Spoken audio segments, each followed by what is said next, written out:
Oh, come on, no. That is a I'm big just pot. laughing because I an fucking extra know nope on on top. heck. Hi, and welcome back.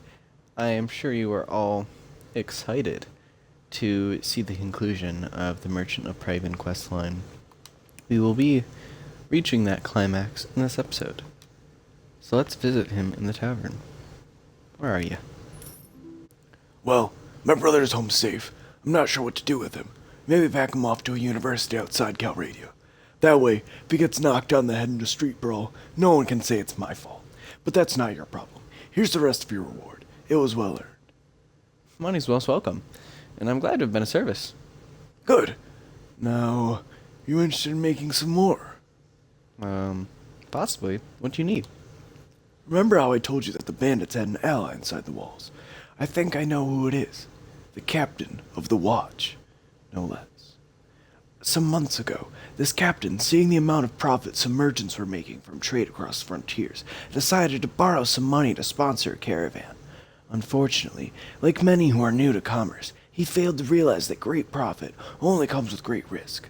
So he sank all his money into the most expensive commodities, and of course, his caravan was captured and looted, and he lost everything. As a consequence, it seems our captain turned to villainy to recoup his fortune. I supposed I'd do the same, if the heavens forbid I ever faced indebtedness and ruination. Now, any watch captain worth his salary will have a few thieves and robbers on his payroll to inform on the rest, but our captain decides to employ these bastards wholesale. He brings them into the town, lets them do as they will, and takes a share of their take. You've heard of poachers turning gamekeepers? Well, in the unfortunate land of Calradia, sometimes gamekeepers will turn poacher. Luckily, there are still a few brave, honest souls in the watch who've told me how he works. Now, here's my plan. I could bring this to the attention of King Harlos, lord of the city, but that would mean an inquiry, my word against the captains, and witnesses can be bought, and evidence destroyed, or maybe the whole thing will be forgotten if the enemy comes across the border again, and all I'll get for my trouble is a knife in the ribs. In time of war, you see a king's eye wanders far from his domain, and his subjects suffer. So I've got another idea. I've got a small group of townsfolk together, some men in my employ, and some others who've lost relatives to these bandits, and we'll storm the captain's home and bring him in chains before King Harlos, hopefully with a few captured bandits to explain how things stack up.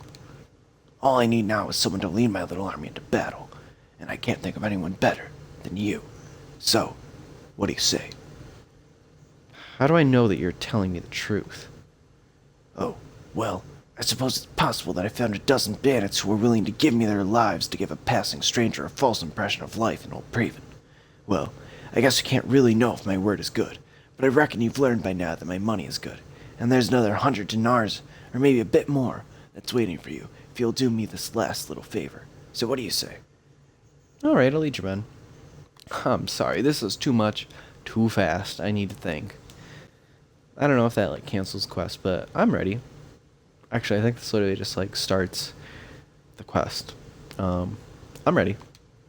Splendid. It's been a long time since I staked so much on a single throw of the dice, and frankly, find it exhilarating. My men are ready to move on your word. Are you ready? Yeah, give him the sign. Good. Now strike hard, strike fast, and the captain and his henchmen won't know what hit them. May the heavens be with you. You leave the tavern and go out to the streets. Nervous-looking young men are waiting at every street corner. You can see they have daggers and clubs concealed under their clothes, and catch a mixture of fear, anticipation, and pride in the quick looks they throw at you as you pass by. Praying that your enemies have not been alarmed by this all-too-obvious bunch of plotters, you check your weapons for one last time and prepare yourself for the action ahead. So dramatic. It's time, lads. Up and at them. So now, some, townspeople, as you see, will start fighting, and some town guards will start fighting these looters, which spawn in random locations. I'm in a big group of people, so they'll definitely take care of whoever's in their midst. Oh, that was almost bad. Thank you, townspeople. I still at least got that one. There's at least, half a dozen bandits. But you see the Merchant of Praven here leading these insurrectionists against these thieves. So woman, townsmen, guards, all fighting. Let me see if I can hit one of them with a crossbow. That was a miss. That was also a miss, but it's okay. Whoop, at least I didn't hit any friendly troops. Is that all of them? The remaining few bandits scatter off to the town's narrow alleys, only to be hunted down one by the angry townsfolk. Making sure that your victory is complete and all the wounded have been taken care of, you and the merchant head to his house to review the day's events.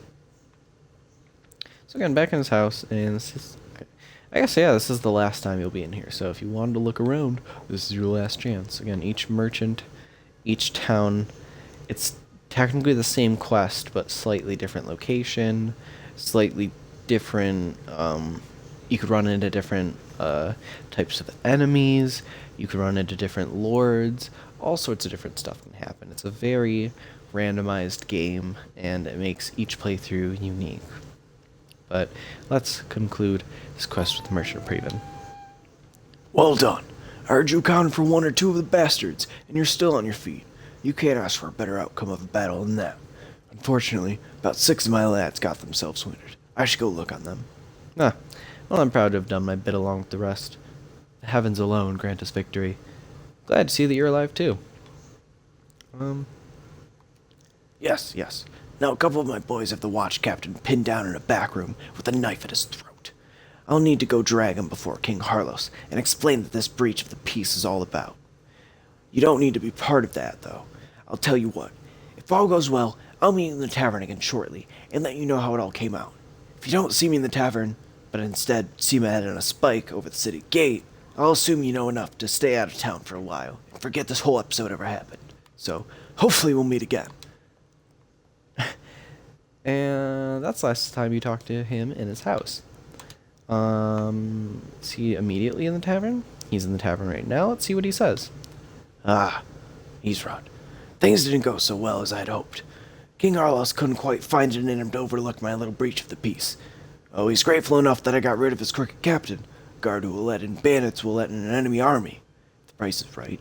But he can't exactly have me running around here as a lasting reminder of his failure to take care of things himself.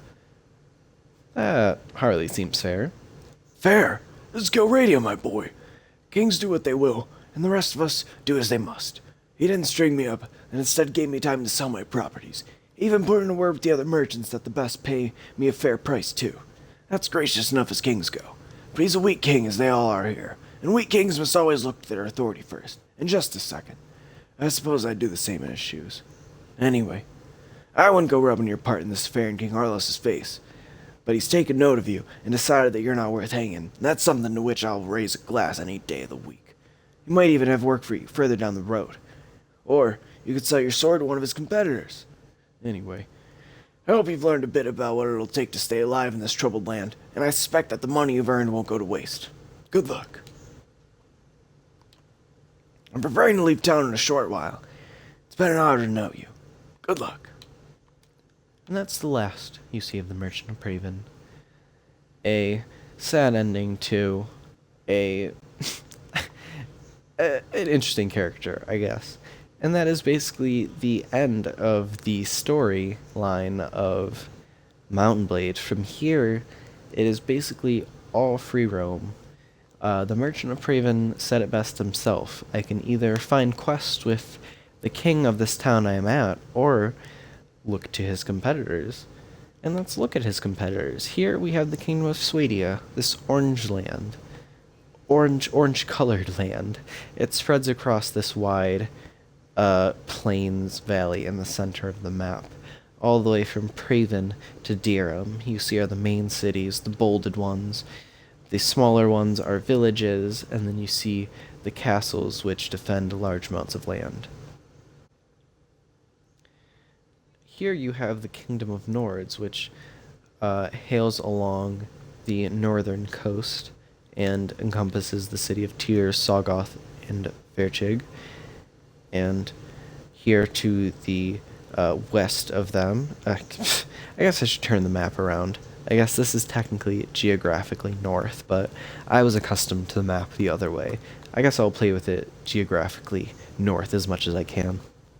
The northern Nords are here, and the Swadians are in the middle, where I am. And here to the the right, the east, is the Vagers, which are a more, I guess I should say, Russian or Cossack-styled faction. They reside in the snowy area. The Nords are obviously based on the Norse. You can obviously tell by the city of Tyr that there's an homage to the Nordic god.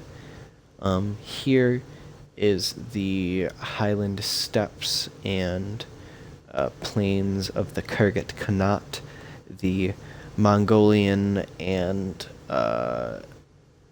Hun, and what's the one that sacked the Romans? What are they called? Attila the Hun. Yeah, the Huns. That's what I said. Attila the Hun. So like the Mongolians and those more Eastern European, Western Asian, I don't want to say barbarian tribes. That sounds so rude. Well, we'll say monarchies. We'll say monarchies to make it sound very friendly. These are basically based on like the Mongolian horde, the Golden Horde of Genghis Khan. Almost all their troops are horse-based, and it makes combat very difficult. They're one of my least favorite factions to fight. In the desert here, in the south, this faction was added in the Mountain Blade Warband remaster of the game. This is actually a remastered map, and the original map looks slightly different, with slightly different lords owning slightly different lands. Here is the Saranid Sultanate, which is modeled after the Ottoman Empire and those of Arabic, Egyptian, more Saharan desert vibe-styled cultures, with even, in a sense, like accurate cities being placed by like an oasis, in a sense, like the water in the desert. Here to the west, you have the Rhodoks, which all of this game is, in a sense, fairly strung together by loose lore throughout the game. There isn't very much base lore until the second game, which is a prequel to this game, which more so solidifies the lore. But all you know is that all of these kingdoms are the fractured remnants of a empire which once held unity over this whole land. And the Rhodoks and the Swadians are the most, I guess we'll say, imperial roots to the empire. Kind of a split civil war, Roman Byzantine Empire split style, with these other factions being kind of like those Roman inclinations, that's not the right word, into their empire, being able to be like, you can follow your religion, but you just have to pay homage to us and support us. And that's what this all was, but in the end, the tribes took away their empire. That is a quote from the game. The tribes took away their empire. So this is the Kingdom of Rhodoks, which is in the mountain, which from what I've read up on is more French, I think. And then the Swadians are a British-based faction. So the Rhodoks are a French-based spear and crossbow faction. The Swadians are a horseback with infantry and crossbow support faction. The Nords are mostly warriors with few archers. The Vagers have some horsemen with infantry and archers included. The Kurgats are basically all cavalry. I think only their starting unit is without a horse, and I think there's a chance it spawns with a horse. So all of them are horseback. They have horseback archers, which is a very unique thing to that faction. The Saranids, which again is a new faction in the Warband remaster of this game, have a very strong cavalry, which matches the Swadian Knights, which were originally the strongest unit in the game, but can basically match the Saranid Mamluks, which I believe is a more Ottoman Empire term for a knight. These also have good archers, which are on par with other archers, same with infantry. So all factions have their strong suits and weaknesses to each other. This is basically the most pure, I will say, you'll ever see the map in this game, because all the factions own the land that they originally start with in the game, and no one has taken any land from anyone, other than everyone has taken land from everyone, because no one thinks anyone else is king, and they own everything, because they're all selfish. But I do know from talking to villagers, and I think a few lords, that the king of the Swadians is at war with the Khanate for having this castle. So, in a sense, this castle is on the border, so perhaps, in at least the lore of my playthrough, per se, this castle was once owned by Swadia, and now the Khergits have taken it over, and the king of Swadia wishes to take it back. And let me double check here, but Swadia also had peace with another faction, my apologies, the Khergit Khanate who had peace with another faction. They have peace with the Saranid Sultanate, or Sultanate. I don't know how to pronounce these words, which I do apologize for. But the Khergits are on a border with the Saranid Sultanate, so it is, in a sense, only an assumption as to what could be the cause of war between them. It could be they raided each other's caravans, or they are being accused of doing so. Who knows? But it's just those little things that lead to war. And I'm not going to go into what factions are at war with the other factions, because it'll all become apparent throughout the game, and it all just happens basically randomly, but because of events in the game that eventually lead up to the cause of war. So right now I'm going to center back on my party, and since we finally finished off the Merchant of Praven storyline, and I did go over not like a basic history of this game, but an overview of the map and all of the factions, I'm going to end this one here because I think this one can be a bit shorter, and I really want them to start being shorter. I feel like they're still going to be about like 20 minutes or so. Excuse me, and I apologize for that, but I'm trying to edit these down so they're shorter. I do hope you all enjoy watching. I am recording these in batches, so if there are any comments or anything, I will definitely read them, but the videos will already be pre-recorded, so I can like respond and stuff, but I will be recording these videos in advance. I don't know if anyone's going to respond to the one person who I know subscribed. Thank you, and thank you for liking my video as well. I hope you like my cat Pancake. Everyone should love her. She's a beautiful baby. I hope you enjoy the rest of your day for watching this, and stay tuned for more videos such as this one. Have a great day. Bye. Mountain blade, mountain blade, mountain blade, mountain blade, mountain blade, mountain blade, mountain blade, mountain blade, mountain blade. All right.